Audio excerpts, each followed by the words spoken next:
আর ৩ দিন পর অর্থাৎ ২০ জানুয়ারি শপথ নেবেন আমেরিকার নবনির্বাচিত প্রেসিডেন্ট ডোনাল্ড ট্রাম্প। এর আগের দিন ১৯ জানুয়ারি থেকে কার্যকর হবে হামাস ইসরায়েল যুদ্ধের বিরতি। আর এই যুদ্ধবিরতিতে নিজের কৃতিত্ব দাবি করেছেন ট্রাম্প। আসলে কি ট্রাম্প এই চুক্তিতে কোনো ভূমিকা পালন করেছিলেন? ট্রাম্প নিজের কৃতিত্ব দাবি করলেও বিভিন্ন সূত্রের বরাতে আন্তর্জাতিক সংবাদ মাধ্যমগুলো বলছে কাতার ও জো বাইডেনের মধ্যস্থতায় এই যুদ্ধবিরতি সম্ভব হয়েছে। কিন্তু মজার বিষয় হলো এই চুক্তির পুরো কৃতিত্ব নিজের একার বলে দাবি করেন মার্কিন নবনির্বাচিত প্রেসিডেন্ট ডোনাল্ড ট্রাম্প। সামাজিক যোগাযোগ মাধ্যমের এক পোস্টে তিনি এই দাবি করেছেন।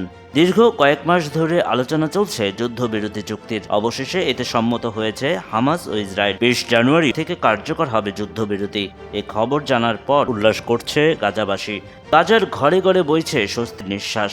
এদিকে ট্রাম্প তার সামাজিক যোগাযোগ মাধ্যম সোশ্যাল ট্রুথে লিখেন, মধ্যপ্রাচ্যে জিম্মিদের জন্য আমরা একটি চুক্তিতে পৌঁছেছি। জিম্মিরা শিগগিরই মুক্তি পাবে, ধন্যবাদ। আরেক পোস্টে এই চুক্তির পুরো কৃতিত্ব দাবি করে ট্রাম্প লিখেছেন, নভেম্বরে ঐতিহাসিক জয়ের কারণে এই যুদ্ধবিরতি সম্ভব হয়েছে। বিবিসির প্রতিবেদনে বলা হয়, গাজায় ১৫ মাসের যুদ্ধের অবসান ঘটাতে হামাস এবং ইসরায়েল একটি যুদ্ধবিরতি চুক্তিতে পৌঁছেছে। দীর্ঘ কয়েক মাস আলোচনার পর এই চুক্তিতে সম্মত হয় হামাস ও ইসরায়েল, যার অন্যতম মধ্যস্থতাকারী ছিল কাতার। কাতারের প্রধানমন্ত্রীর সঙ্গে হামাস এবং ইসরায়েলের মধ্যস্থতাকারীদের মধ্যে পৃথক বৈঠকের পর উভয় পক্ষ গাজায় যুদ্ধবিরতি এবং জিম্মিদের মুক্তি দেওয়ার বিষয়ে চুক্তিতে সম্মত হয়েছে। যুদ্ধবিরতি আলোচনার মধ্যস্থতাকারী কাতারের প্রধানমন্ত্রী শেখ মোহাম্মদ বিন আব্দুল রহমান আল থানি বলেছেন, ইসরায়েলের পার্লামেন্টে অনুমোদন পাওয়ার পর এই চুক্তি কার্যকর হবে। যুক্তরাষ্ট্রের প্রেসিডেন্ট জো বাইডেন বলেছেন, এই চুক্তির ফলে গাজায় লড়াই বন্ধ হবে, ফিলিস্তিনিদের জন্য মানবিক ত্রাণ সহায়তা বাড়বে এবং জিম্মিরা তাদের পরিবারের কাছে ফিরে যাবে।